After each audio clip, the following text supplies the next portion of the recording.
China.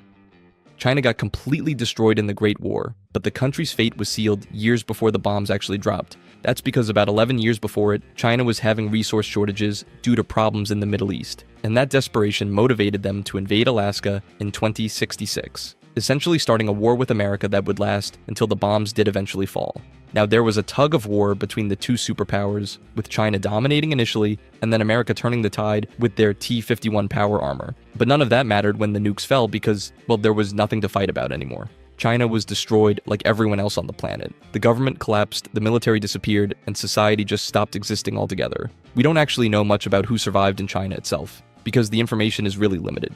The only survivors we can confirm are a few who somehow made it to America. A Chinese submarine called the Xi washed up near San Francisco, and its crew started the Xi faction by salvaging parts and settling in old Chinatown. Some Chinese soldiers at a spy facility called Mama Dolce's turned into and stayed there for over 200 years, still defending their post like the war never ended. That's really all we know about what happened to China itself. It died along with the rest of the world.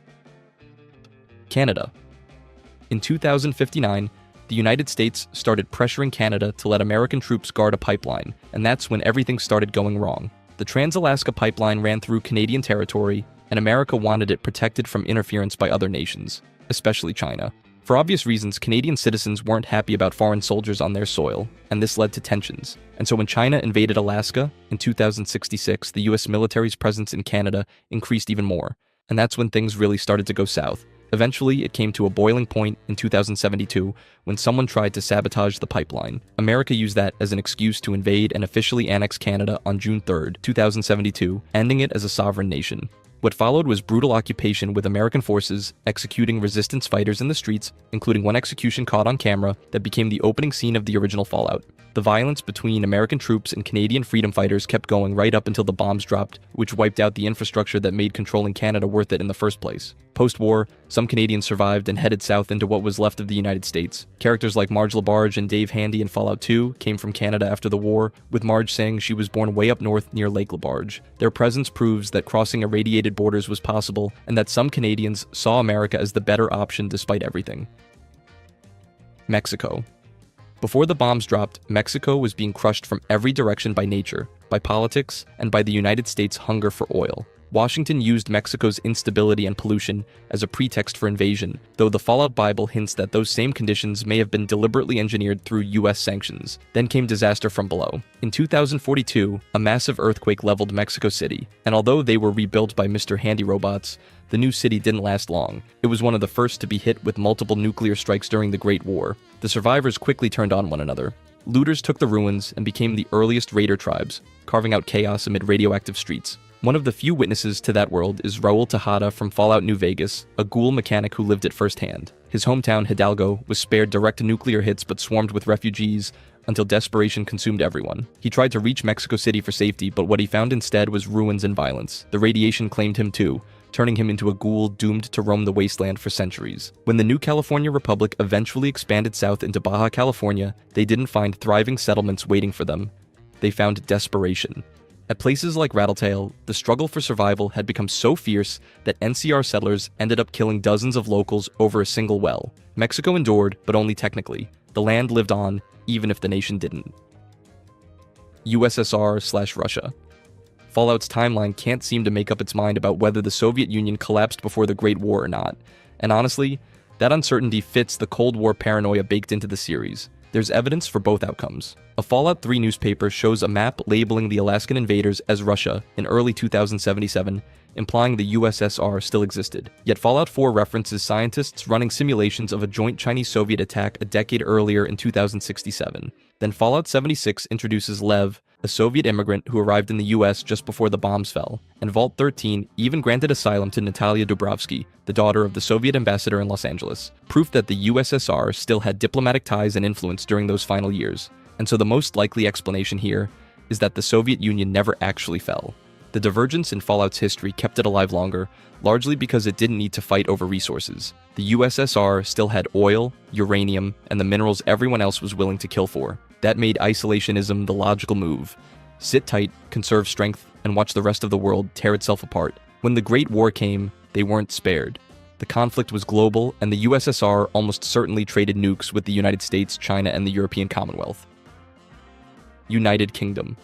The UK took heavy damage during the Great War, but at least some of its people made it out, many finding their way to post-war America. Before the bombs fell, Britain's history largely mirrored real life. It fought through World War II with the US, then became part of the European Commonwealth, which later joined the Middle Eastern conflict during the Resource Wars. The country was still ruled by a queen as late as 2077, something confirmed by Mr. Handy Robot's program to serve Her Majesty. But after the Great War, the picture gets a little bit hazy. Characters like Alistair Tenpenny, born in Britain around 2197, proved that some form of civilization survived. His decision to cross a radioactive ocean to make money in the capital wasteland suggests things back home weren't much better, or maybe Tenpenny was just crazy.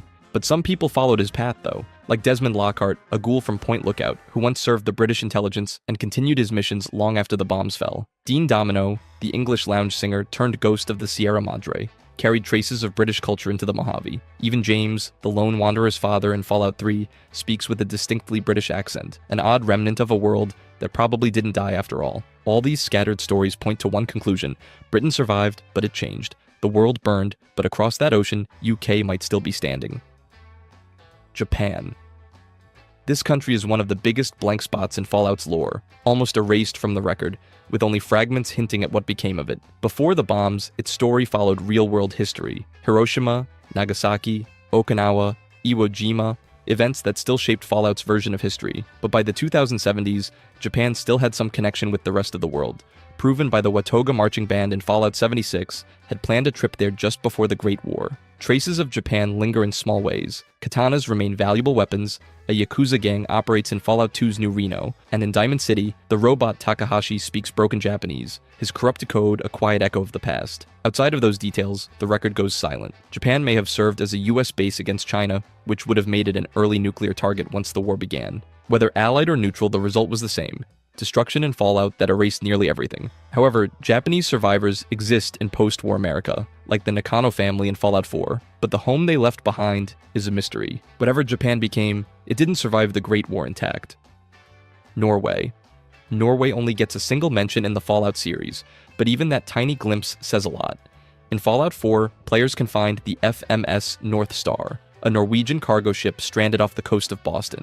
The entire crew had turned into ghouls, still guarding their ship long after it ran aground, their old discipline twisted into mindless hostility. They still shout in Norwegian as they attack, phrases like La oss være i fred, meaning leave us alone, and Yakamayam, or I come home. That ship tells us more than it seems to. It means Norway lasted long enough after the Great War to have operational ships still crossing the Atlantic. Whether the North Star sailed just days after the bombs or decades later, no one knows. Its ghoul crew has been defending the wreck for centuries, still clinging to duty long after their nation vanished. It's a small story, but it suggests Norway survived, at least for a while, before fading into the same silence that swallowed most of the world. Mongolia. This country barely appears in Fallout and is mentioned only through cultural references to its history. The clearest example comes from the Great Khans, a raider group from Vault 15 that built their society around the ideals of the Mongol Empire and Genghis Khan. In Fallout New Vegas, their leader Papa Khan searches for a way to guide his people, a goal that directly ties back to their cultural inspiration. You can even give him a history book called Pretty Pretty Horses, a history of the Mongol Empire, which reinforces that connection. Fallout 76's Pioneer Scout exam, a small quiz used to earn scout badges in the game, adds a few extra nods to Mongolia. It mentions the country twice, one question about the mystery of Genghis Khan's lost tomb, and another about how the Trans-Siberian Railroad passes through its territory. Even centuries later, bits of Mongolia's history still show up in odd corners of the wasteland. There probably would have been more references to Mongolia if Fallout Extreme wasn't cancelled. It was supposed to feature a raider faction called the Huns, hinting that similar chaos spread there after the war. Now that's just speculation, but it fits with what little we know. There are no confirmed survivors, no settlements, and no direct signs of life from Mongolia. Ireland. This country somehow made it through the Great War in some capacity thanks to a few details revealed to us in the game. Firstly, multiple characters have Irish heritage or accents, indicating enough contact with America for people to emigrate post-war. Colin Moriarty, the foul-mouthed bar owner in Fallout 3, came to the US as a child with his father, who made his fortune securing trade routes to Megaton before dying in a raider attack. This confirms transatlantic travel was possible, though whether Ireland is thriving or desperate enough to send people overseas for opportunity remains unclear. Kate, a Fallout 4 companion, has a strong Irish accent with no migration backstory, so she might descend from pre-war immigrants who kept the accent alive. Then there are other cultural references in the game. Patrick the Celt in Fallout 1 works to preserve Celtic traditions, collecting clothing, food, stories, and songs. John L. Sullivan in Fallout 2 embodies Irish stereotypes. Constantly drunk, boxing background shouts "Erin go brag," meaning Ireland forever. Eddie Winter's holotapes mention Irish gangs in Boston, and he visited Dublin, Galway Bay, Kilkenny, and Waterford, trying to improve Irish-Italian mob relations. It's safe to say Ireland survived, maintained some form of society, but people felt the need to cross an irradiated Atlantic to America. Whether Ireland itself looks anything like it used to is unknown, but they're still around. Taiwan. This country gets one mention, and it's cryptic as heck. In Fallout 4, a terminal entry mentions PAM being used to stabilize the Pascal situation in the Taiwan Strait. And that's pretty much the entire reference. We don't know what the Pascal situation was, when it happened, or what stabilizing it meant. Could have been a military crisis, economic collapse, anything. But the fact it happened in the Taiwan Strait suggests tensions were brewing between Taiwan and China, which tracks with real-world geopolitics. Given China's aggressive expansion and resource wars throughout Asia, Taiwan was probably either annexed, invaded, or caught in the crossfire when China went to war with the United States. Post-war, there's just not much to know. Given its proximity to mainland China and strategic importance, Taiwan almost certainly got hit during the Great War. Venezuela. In Far Harbor, there's a robo-brain in Vault 118, housing the brain of Ezra Parker, a con artist who financed and managed the Cardoza Medical Research Center in Venezuela. We get zero context about the facility, why Ezra built it there, or what research they conducted. That's it. That's the entire Venezuela entry. No information about what happened before or after the Great War, no indication of resource wars involvement, nothing about survivors or settlements. The fact that a wealthy American built a medical facility there suggests Venezuela was stable enough and under enough American influence to allow foreign investment. Did Venezuela get nuked directly? Probably not, since they weren't a major military power. Did they suffer from global fallout and societal collapse? Almost certainly. Did anyone survive? No one knows. Germany. The country appears in Fallout mostly through small references, details scattered across weapons, locations, and characters. Fallout 1 shows images of Hitler and Nazi Germany, with the Reichstag appearing in the intro, suggesting its World War II history followed the real-world timeline. Several iconic weapons also trace their origins to German design, like the PPK-12 Gauss pistol, the Vindicator minigun, and the M72 Gauss rifle. Fallout 76 adds another layer with Helvetia, a town founded by German immigrants in the 1800s who brought over the Fasnacht holiday, which still exists centuries later. Other hints include cities like Dusseldorf, mentioned in the Nuka World Shovel Museum, and Kronach, known as the birthplace of Dr. Stanislaus Braun, the twisted overseer of Vault 112. But beyond these fragments, post-war Germany is also pretty much a blank space. There are no survivors, no factions, and no cities known to have made it through. When the Great War came, it was almost certainly hit, but by who and how badly? No one knows. California. This state got absolutely demolished during the Great War, with Los Angeles and San Francisco taking multiple direct nuclear hits that left massive craters across the state. The Boneyard, what used to be LA, turned into a graveyard of broken skyscrapers and deadly radiation stretching for miles. But California had one advantage that helped it survive. Vault-Tec ran their entire operation there, which meant it ended up with more underground vaults than anywhere else in the country. Some of these vaults were actually designed to help people, while others were twisted experiments, like Vault 12 in Bakersfield that had a broken door on purpose just to study what radiation would do to the people inside. Despite all the destruction, the vaults gave enough people shelter to eventually rebuild, and California ended up becoming the most successful region in post-war America. Small settlements like Shady Sands, The Hub, and Junktown slowly grew over the decades until they finally joined together in 2189 to form the new California Republic. This was the first real government with actual laws and a constitution since the bombs had dropped, and under President Tandy's leadership, it grew into the biggest political force in the wasteland. The NCR helped the Vault Dweller destroy the Master's super mutant army in 2161, beat back the Enclave when they tried to wipe out humanity in 2241, and even survived a brutal war with the Brotherhood of Steel. But all that success made them complacent, and by the 2270s, they'd pushed too far east into the Mojave, bleeding soldiers and resources trying to hold territory they couldn't actually control. Then in 2277, Shady Sands got nuked again, turning the city that started the whole republic into rubble and throwing everything into chaos. California's story is basically a cycle: getting destroyed, rebuilding into something powerful, getting too confident, and then getting destroyed all over again. Nevada.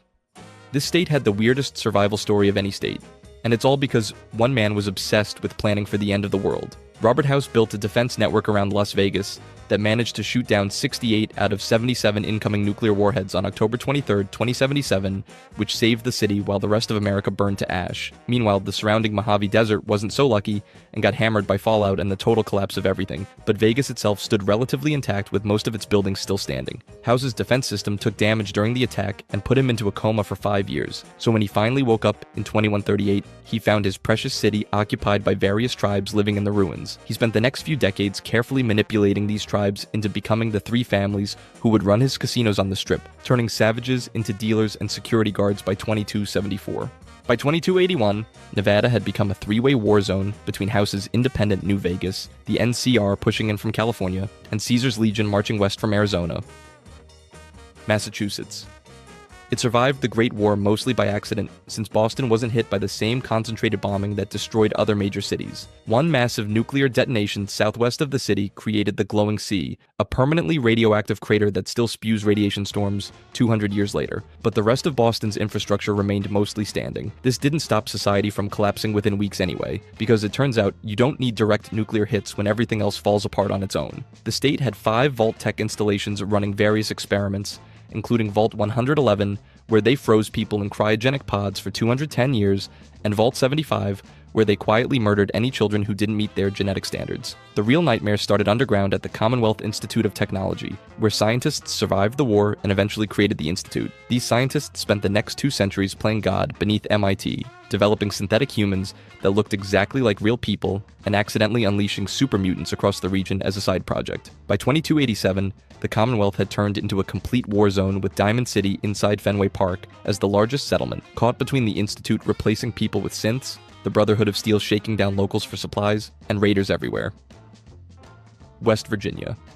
It avoided most nuclear strikes during the Great War because it lacked strategic targets, but that just meant it survived long enough to face something far worse. Within decades of the bombs falling, a crystalline infection called the Scorched Plague swept through Appalachia, spread by mutated bats that turned people into mindless burning creatures and wiped out every faction that tried to stop it.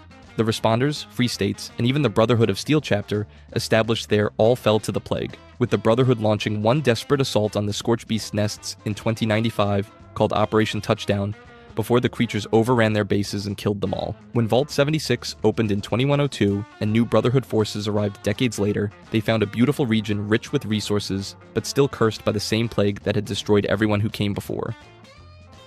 Maryland. The state of Maryland got carved up by the Great War and never bothered putting itself back together. Point Lookout in southern Maryland became known as a haunted, isolated region, cut off from the rest of the wasteland, and developing its own strange post-war culture. The state saw enough destruction that survivors like Russell Dorsey eventually headed west looking for better opportunities, while others like Beckett and his brother grew up playing in destroyed factories where rabid dogs attacked them. Western Maryland's correctional facility became the origin point for the Free Radicals, a hostile group that spread chaos across the region. Maryland just fell apart and stayed that way, which is pretty much all the information we have on the state in the game. Virginia.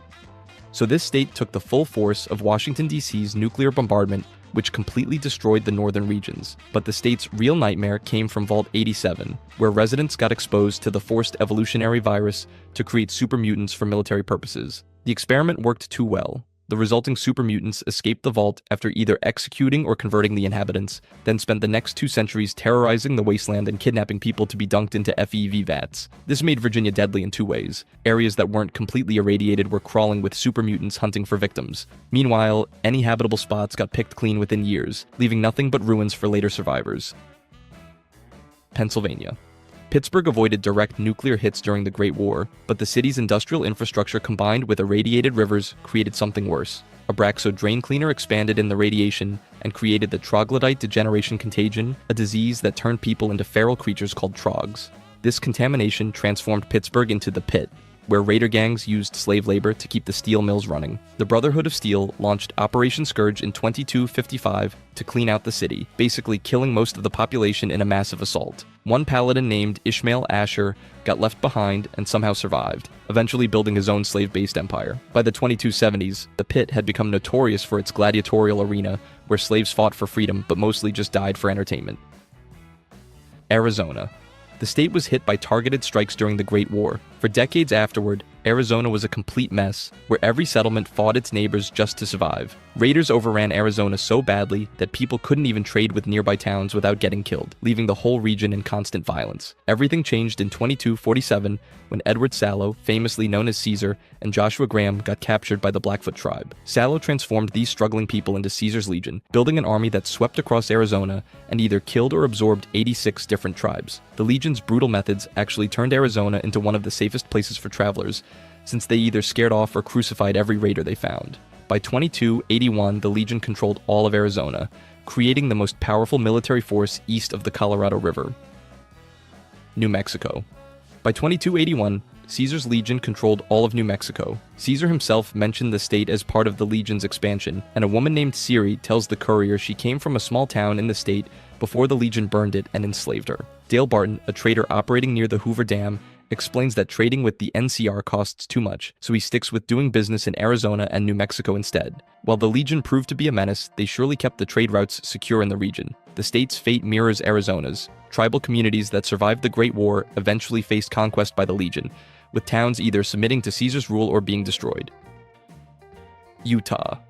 Utah got hit unevenly during the Great War. Salt Lake City took 13 nuclear warheads within 7 minutes, turning the city into a crater of fire and charred skeletons. Meanwhile, Zion National Park somehow avoided strikes entirely, staying as one of the few places where water was clean and land wasn't poisoned. Salt Lake's ruins got picked over for decades, with scavengers grabbing everything including old police equipment that eventually ended up on people like Joshua Graham. By the 2280, the city was crawling with giant mantises and mutated creatures, making it completely uninhabitable. New Canaan, a Mormon settlement near the ruins, thrived for years until Caesar's legion ordered the White Legs tribe to destroy it as a loyalty test. This pushed survivors into Zion Canyon, where they fought alongside the Sorrows and Dead Horses tribes against the White Legs. The conflict peaked in 2281 when the courier arrived and had to choose between defending Zion through violence or convincing everyone to abandon it.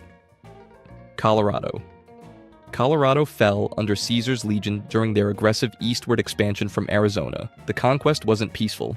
Ulysses described how Legate Lanius put Colorado to the sword, suggesting the legion used extreme violence to break whatever resistance existed in the state. Dale Barton's willingness to trade in the region suggested the legion established their usual system, safe routes for commerce in exchange for absolute obedience to Caesar's law. Whatever communities survived the Great War in Colorado either submitted to the legion or got wiped out, turning the state into another piece of Caesar's growing territory in the Southwest.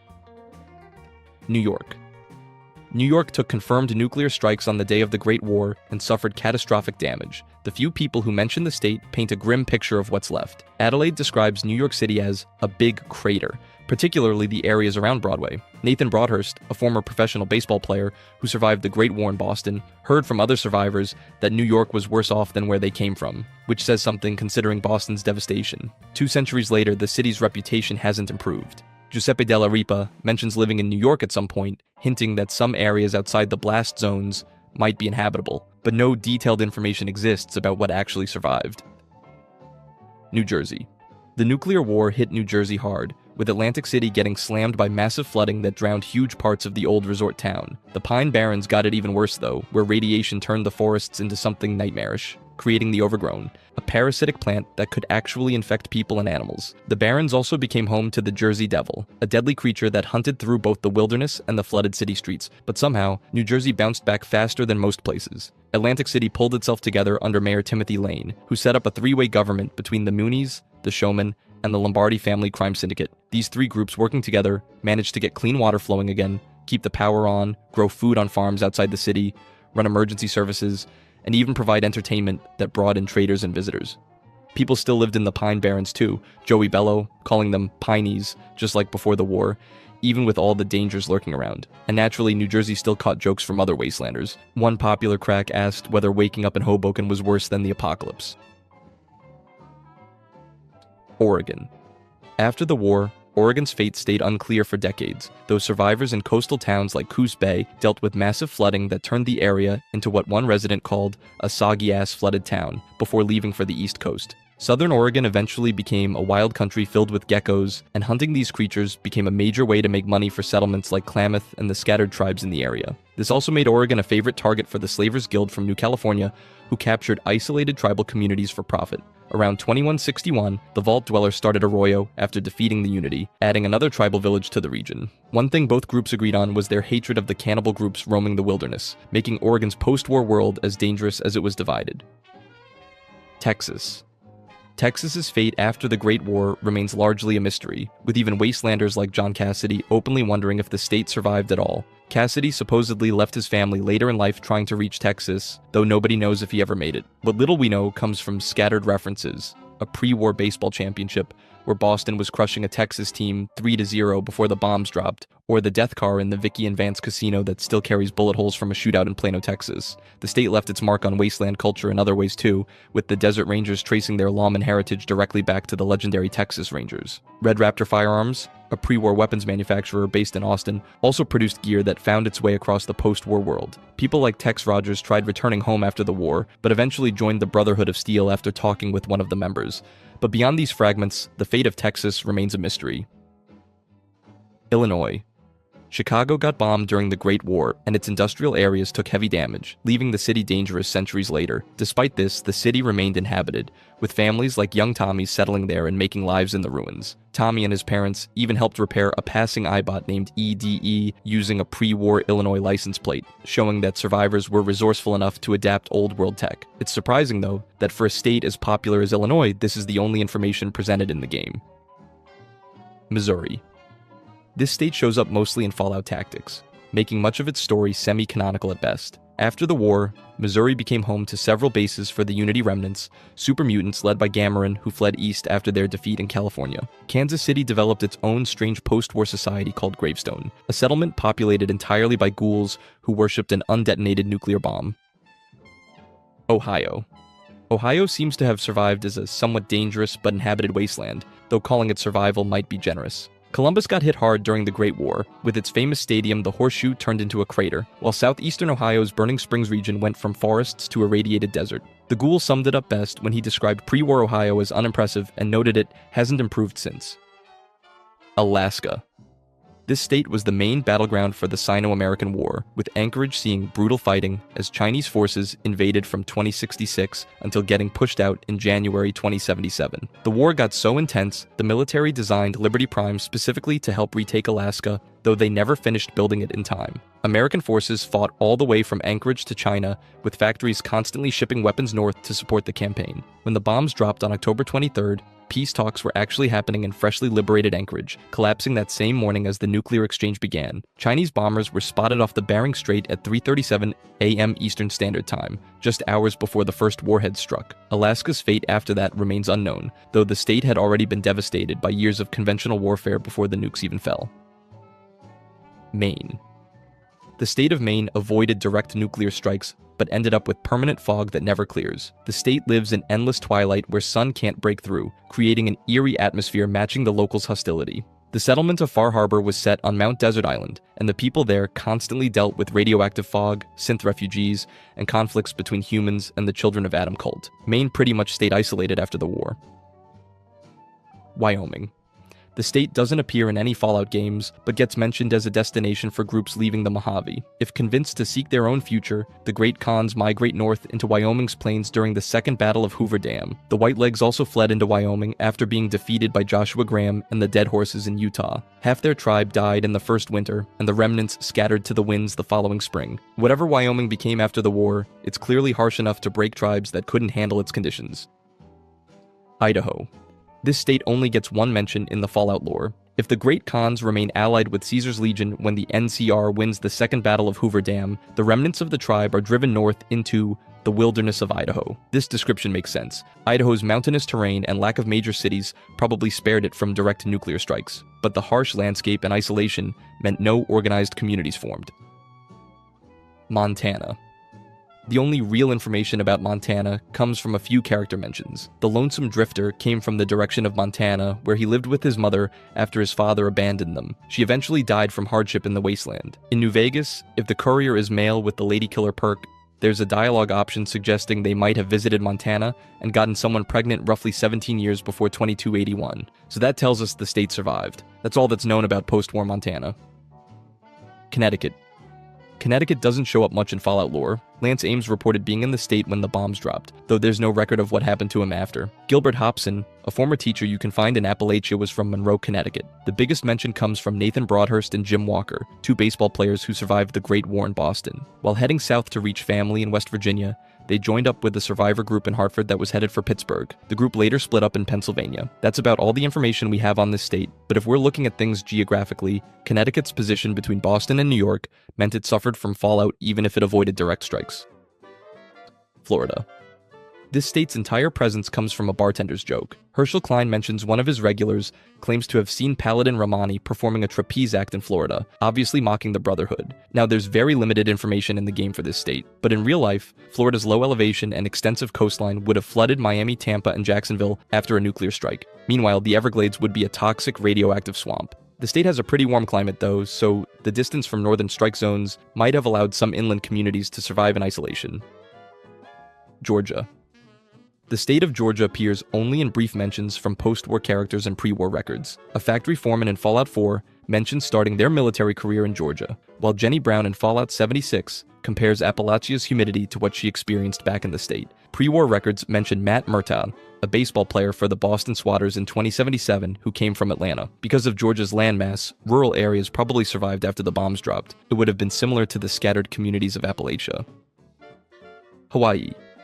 Thomas Davis, a bowling champion from Bar Harbor, was deployed to Hawaii in 2075 and promised to send pineapples back to his friends. He kept sending postcards for a while, but suddenly stopped in April, likely when global communication infrastructure collapsed entirely. It's not hard to imagine that the small island of Hawaii was completely destroyed by the nukes. Pearl Harbor was targeted in World War II, and even far back in history, people already had their eyes on the island. So a calculated nuclear strike would have made sense for Hawaii.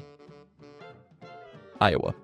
Everything we know about the state comes from a single holotape entry found at the National Isolated Radio Array. In 2076, Dr. Constance Nichols was working on data sonification research at the facility, filtering out background noise from stellar phenomena picked up by the array. Beyond that, however, all of her entries were dated before the Great War happened, so we don't really know what happened to the state after. We can assume that because the state was agricultural, the cornfields would have failed quickly from the radiation, and without industrial farming infrastructure, Iowa might have survived for a few years, but eventually died out because of the contaminated soil. Kansas.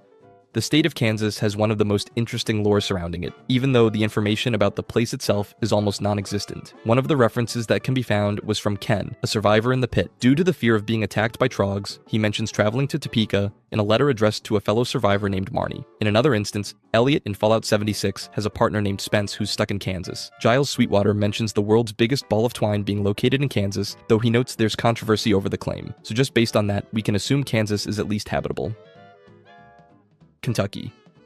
While there's not a lot of detail surrounding this state, there's strong evidence that this state is habitable. A woman named Sophie Wagoner mentions living on a commune in this state as a child. Another one is from the pre-war military weapons company Independent Arms Group, headquartered in Liberty, Kentucky. Now that's about everything we know about the state. Post-war, Kentucky might have survived better than the coasts because of its lack of major cities. Besides Louisville, this is probably why there's a commune there. Louisiana.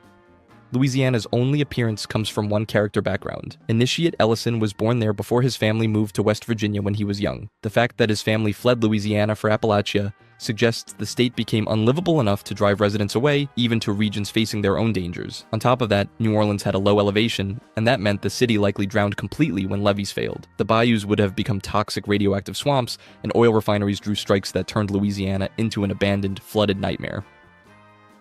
Minnesota. The only reference to Minnesota in the entire Fallout franchise comes from a fictional character mentioned in an advertisement. A terminal in Vault 21's gift shop advertises pool sets with the tagline, "Hustle it like Minnesota Fats," referring to a made-up pool player from a pre-war novel. Even though there's not much information about the state of Minnesota in the game, there's a good reason for us to assume it's a frozen wasteland. The Twin Cities would have been prime targets for the nukes, and the brutal winters in this state would have made the fallout unbearable for survivors. Mississippi.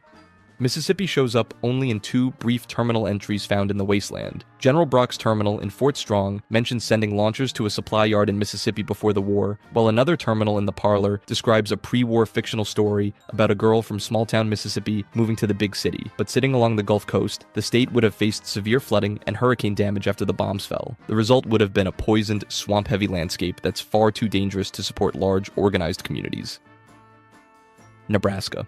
The only post-war mention of Nebraska was as a fake scenery for a vault. Vault 33's telescopic projector loops images of the Nebraskan countryside to comfort the dwellers. So there's really not a lot of lore surrounding the state, but there are highly plausible and interesting fan speculations online. One is connected to Nebraska having a lot of plains. After getting nuked, the state would be one gigantic and toxic land, full of shallow craters, leaving no incentive for anyone to live there. So pretty much an isolated piece of land. The other strong theory is that because there aren't many urban centers in Nebraska, a strong city-sized community never would have formed there. Survivors would have been sparse. New Hampshire. New Hampshire's presence comes almost entirely through a railroad company that operated before the war. The NH and M Freight operated between New Hampshire and Massachusetts, with boxcars scattered around the Commonwealth. Being next to Boston meant New Hampshire probably got hit hard by fallout, even if it avoided direct strikes. North Carolina. The state's only presence in the post-war wasteland comes from health dispensers manufactured by Lee Rapid Pharmaceuticals, a Charlotte company whose medical supplies still show up in places like Operation Anchorage. Beyond that, we don't know anything about North Carolina. However, we can assume that the presence of Fort Bragg and Camp Lejeune would have made the state a definite military target, while coastal flooding probably destroyed the Outer Banks, leaving the state split between irradiated military zones and isolated Appalachian communities. Oklahoma. The state's main appearance in Fallout comes from a Vault Tech marketing letter. The letter specifically mentions Oklahoma as one of the exciting locales where Vault Tech built facilities, suggesting at least some Vault infrastructure existed there. Now, Oklahoma is in a pretty good location, and it would have been spared from the heaviest coastal strikes. However, Tinker Air Force Base near Oklahoma City would have definitely been hit by nukes. On top of that, the state's oil fields made it a strategic target. South Carolina. This state shows up only on an MRE found in the Lonesome Road expansion, and honestly, if you're not paying attention, it's so easy to miss. Now, there's not much we know about the state, but in real life, Charleston's historic naval base and ports would have made it a prime target, while the state's low-lying coastline likely suffered catastrophic flooding. South Carolina would have been an irradiated coastal ruin. South Dakota. South Dakota's only appearance in Fallout is Robert McCready making a vague joke about that warehouse in South Dakota when exploring Good Neighbor. Now, since there's not much information about this state in the game, we can assume that the real-world sparse population and wide-open plains of the state probably helped it avoid the concentrated destruction that hit the coasts. Unfortunately, its Cold War missile silos and strategic air command facilities would have made it a definite target, which leaves the landscape probably dotted with blast craters across otherwise empty grassland. Tennessee. Tennessee appears through scattered cultural references that hint at what survived the war. For example, the Memphis Kid outfit worn by the Kings Gang in Freeside references Memphis and Elvis Presley's hometown, suggesting that Tennessee's musical legacy somehow made it through the apocalypse. An observations note from travelers described traversing a mountain trail in Tennessee where the wind carries a fine gray powder which clings to my face and hair. This is likely ash, which suggests that fires or industrial damage still affect the region's air quality decades later. But beyond that, there's not much information about the state. Washington. Washington State's entire presence after the Great War came from a piece of junk mail. It was from Rockwell Clearinghouse in Walla Walla, Washington. That's everything we know. But purely speculating this, Seattle would have been a priority target because it was a major urban and technological hub. The complete silence from the Pacific Northwest suggests whatever happened there left nothing organized enough to communicate with the rest of the wasteland, or the region became so isolated that survivors simply never made contact. The Dunwich Building. Ronald Laren from Girder Shade has one warning for anyone heading south. Stay far away from the Dunwich Building because it's bad mojo. And he isn't wrong. Before the war, this office tower belonged to Dunwich Borers LLC, a company that made industrial rock drills. But when the bombs fell, radiation and fire swept through the place and trapped the workers inside. A terminal record actually still holds their frantic last words, as many of them were twisted into feral ghouls. 200 years later, and the building was feared and shunned. Even the most hardcore raiders and scavengers avoided it, and the few who returned from venturing inside came back a shell of the person they used to be. The deeper you go, the darker and stranger the place becomes until you reach the underchambers. There, an unnatural obelisk rises out of the stone, vines curling around it, skulls carved up its length, and the faint outline of a woman's figure half emerging from the surface. It also radiates up to 20 rads per second, while feral ghouls linger around it like worshippers. Scattered among the ruins are 9 audio logs from Jamie, an unfortunate wanderer whose recordings capture his steady descent into madness until he ultimately becomes a feral himself. And then there are the hauntings. You could hear doors groaning when they open even though no one is near, and footsteps trail behind you in empty corridors. But at the base of the obelisk, you'll hear a whisper in the darkness, repeating a single name, Alhazared. This place is tied to the Point Lookout DLC and the Krivbekni, a powerful book used for dark magic rituals. If the lone wanderer finds this book and decides to destroy it, They can do so by reaching the deepest chambers of the Dunwich building and pressing it against the obelisk's altar. This will purify the building once and for all, ending its curse. Andale. If you stumble across Andale in the southern capital wasteland, it might look like a miracle. Residents dressed in pre-war clothes stroll the streets, greet visitors with old-fashioned politeness, and proudly insist this is the greatest town in Virginia. Name's Smith, Jack Smith. Welcome to Andale, the best little town in Virginia. They claim to still vote Republican in every election and say they're keeping the American dream alive more than 2 centuries after the bombs fell.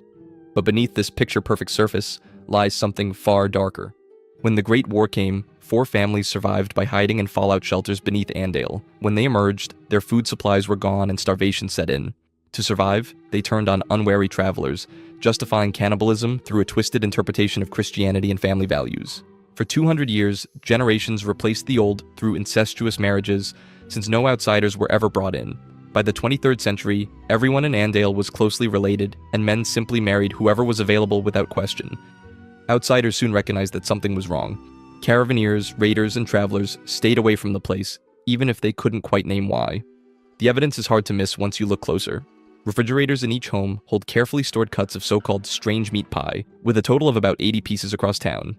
Andale's families had relied on cannibalism for hundreds of years, preying on unsuspecting travelers who let their guard down because of the residents' friendly manners. Once the lone wanderer discovers the truth, they can either wipe out the settlement or let them continue with their custom to keep enjoying Andale's hospitality and the occasional meat pie. The Museum of Witchcraft. Near Salem in the northeastern Commonwealth is where you'll find this place, a Gothic-style church that looks unsettling from the outside, but what waits inside is far worse, enough to send even hardened gunners running for their lives.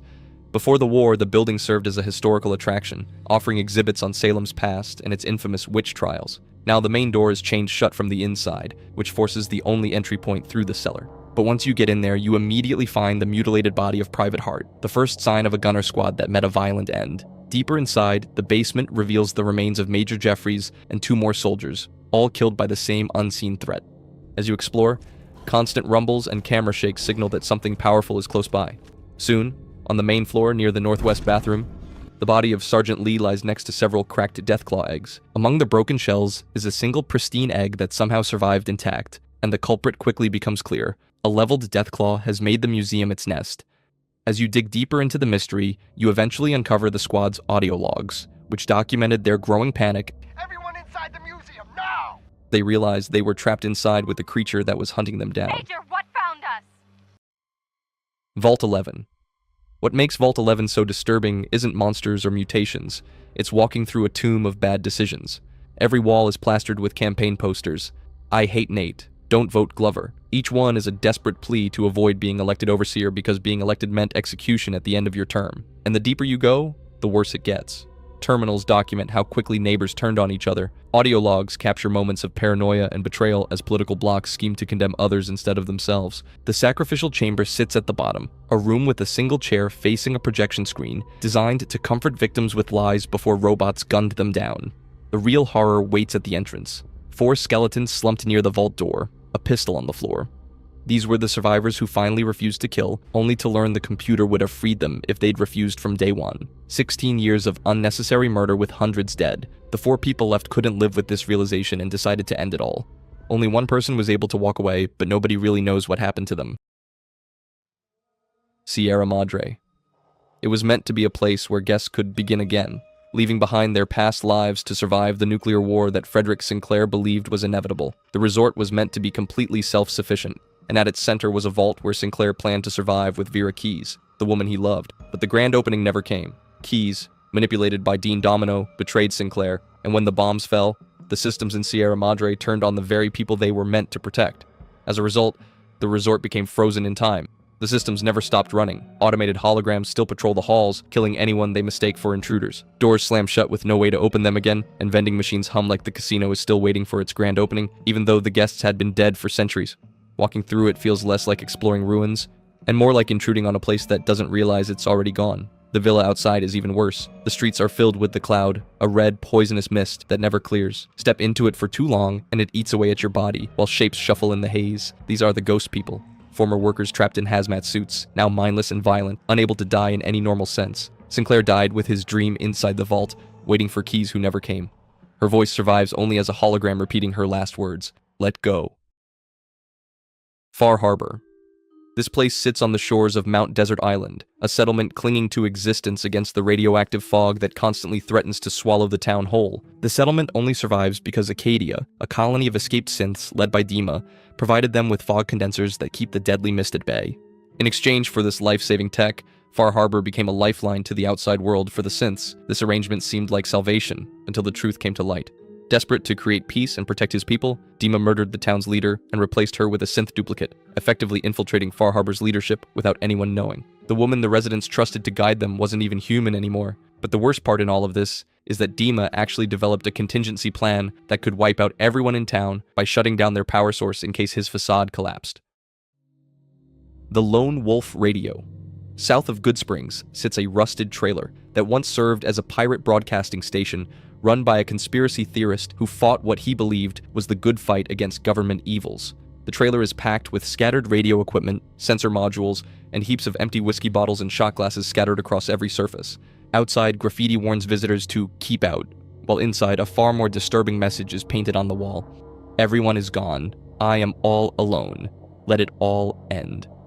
Before the Great War, this lone wolf railed against the government from his makeshift station, broadcasting his theories and warnings to anyone who would listen. However, the devastation of the nuclear holocaust broke him completely, and he abandoned his mission shortly after the bombs fell. Near the bed lies a copy of the Wasteland Survival Guide, which means that a new inhabitant was here at least a few years after Fallout 3's events, giving the book time to circulate from the capital wasteland to the Mojave. The radio equipment is still turned on despite being exposed to the elements for years, and the place hasn't been taken over or stripped for parts. Everything suggests someone was here recently, maybe just weeks or a couple months ago, before they simply walked away and never came back. Pickman Gallery. A row house in Boston's North End sits among buildings that date back to 1630, when the neighborhood first saw settlement. By 2287, one of these old homes became the residence of Pickman, a serial killer who hunts raiders across the Commonwealth. The building gave him access to ancient smuggling tunnels beneath the North End passages that connect to a wider network under Boston. These tunnels became his hunting grounds, allowing him to stalk targets underground and drag raiders back to his place. But if that's not bad enough, the things that he kept in his home were the stuff of nightmares. Inside, 12 paintings hang in the first room, each one created using the victim's blood as paint. Then the corpses were arranged throughout the 3 floors like sculptures. On the top floor, a weapons workbench sits beside his bed, showing that killing had become part of his daily routine. When the player finds Pickman, raiders have tracked him into the tunnels and cornered him. The player can choose to save him or kill him. Many players actually sympathize with Pickman because he only kills raiders. The Glow. It's the crater in the southeastern wasteland that glows at night with radioactive light you can see for miles across the desert. Before the war, this was West Tech Research Facility, where scientists created the forced evolutionary virus in underground labs. But when the bombs fell, multiple warheads hit the place directly and tore open the facility, shattering the FEV tanks on levels 4 and 5. This is why the radiation here is lethal. Standing on the surface of the Glow, you'll immediately notice that the entrance is just a massive hole punched into the earth, and climbing down into it plays this otherworldly droning soundtrack that makes the whole place feel suffocating and alien. On the first level, you find Sergeant Allen's body still in his power armor with a hollow disc that explains what happened to his squad. They made it to the 3rd level before automated turrets cut through their armor and tore them apart. The survivors dragged themselves back up, but one guy wandered off mumbling about hell and took all their anti-radiation meds with him. The rest died slowly from radiation poisoning. At the facility's center, the ZAC supercomputer is still running with most of its sensors destroyed, trying endlessly to complete lab checks it physically can't do anymore. The Glow has become the Brotherhood's test for outsiders who want to join, a quest they know will probably kill you. Camp Searchlight. When Caesar's Legion sabotaged this NCR base, they didn't use guns or bombs. Instead, they unleashed an invisible killer, because inside the fire station sat dozens of pre-war containers packed with spent nuclear fuel rods from San Onofre. Once these rods were unsealed by the Legion, a surge of radiation poured out like a toxic storm. Within minutes, lethal doses swept across the base and destroyed everything. Even Legion agents who opened the casks died instantly, their armor fusing to their skin as they collapsed beside the glowing canisters. The air rippled from the heat of radiation, and survivors outside the camp could only watch as those inside suffered lethal radiation burns and sickness within minutes. Decades later, the radiation still clings to everything. The fire station remains the epicenter, making this the deadliest spot in Mojave. Stand there for just a few seconds, and the Geiger counter spikes over 20 rads per second near the fire station's center, climbing to nearly 30 rads in the inner rooms, enough to kill an unprotected traveler in under a minute. The NCR soldiers who didn't escape became ghoulified troopers, bodies preserved by the very radiation that killed them. They still patrol the ruins, following their old routes through clouds of radioactive dust, drawn back to the camp they died defending. Mass Fusion Building Reactor. Everyone in the Commonwealth recognizes the mass fusion building, but few know about the death trap waiting underground. The reactor room sits below ground level, and both the Brotherhood of Steel and the Institute want what's inside badly enough to fight over it. After you deal with the security turrets and sentry bots, the central chamber reveals itself with a blue glow filling the entire space. That's the Cherenkov radiation effect, and it looks beautiful right until it kills you. Two different radiation sources stack on top of each other here, with one hitting you for 30 rads and another dealing 153 rads. If you swim in the water, it jumps to 50 rads per second, but drinking the water is instant unaliving since it inflicts 100,000 rad damage unless you have lead belly maxed out. When you leave the reactor room, you pass through decontamination and lose all your rads, but surviving long enough to reach that point makes this one of the deadliest places in the Commonwealth. The Glow. At night, you can see this place from miles away across the desert because of the radioactive light making it glow like a death beacon. But before the war, the West Tech Research Facility sat here where scientists created the forced evolutionary virus underground. Unfortunately, multiple nuclear warheads hit it directly and tore the whole place open while shattering the FEV tanks on the lower levels. Because of this, just merely standing on the surface means you're going to be taking 15 rads per second, and while that drops to 10 per second on the first 3 levels and 1 per second deeper down, the entrance itself is a massive hole punched straight into the earth. Climbing down plays this otherworldly droning soundtrack that makes everything feel suffocating and wrong. If you explore the place further, you'll see the dead body of Sergeant Allen. His squad made it to the 3rd level before automated turrets cut through their power armor and killed most of them, and the survivors dragged themselves back up only to watch one of the soldiers, Private Camarillo, wander off delirious from radiation exposure. The mumbling private doomed everyone when he went crazy and ingested all the squad's anti-radiation meds. Everyone died slowly and painfully. Now, the radiation from the glow isn't completely useless though, because the Brotherhood of Steel found it to be the best test for any outsider that wants to join their group. If the person survives, that means they're tough enough and want the membership bad enough. The alternative is simply death by radiation poisoning. Emmett Mountain Disposal Site.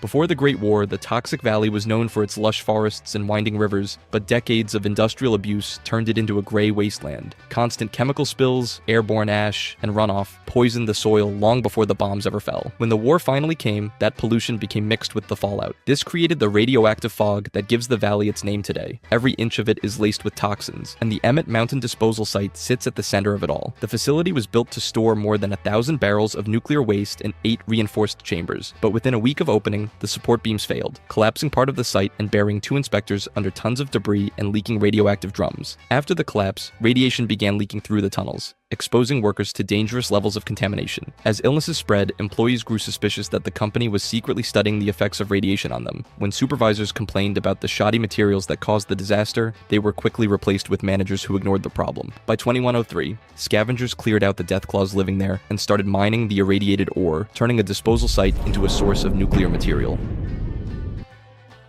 Crater of Adam.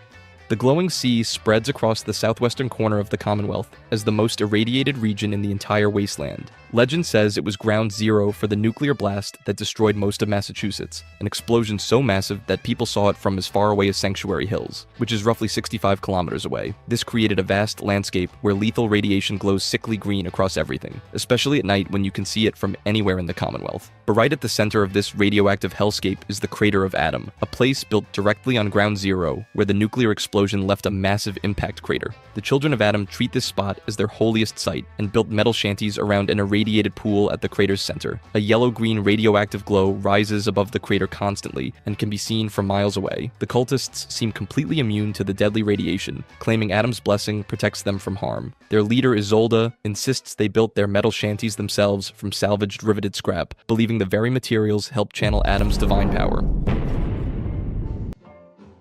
Drywell's Crater.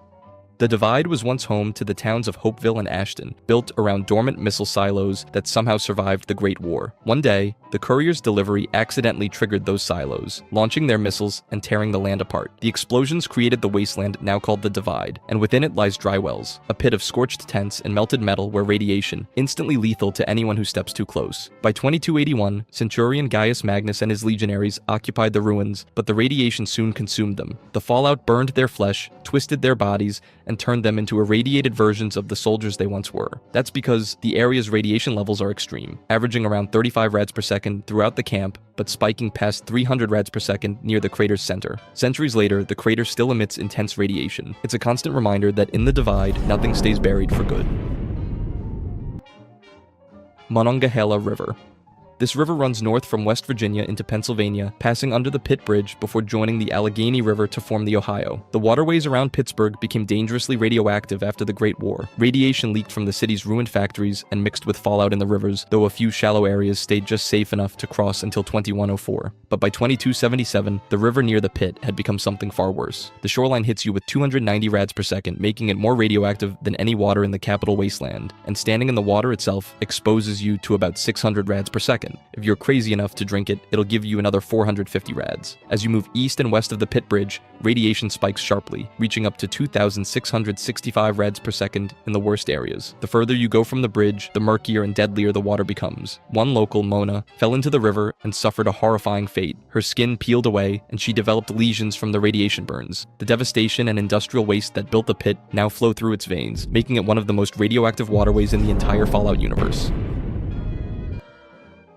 Vault 87.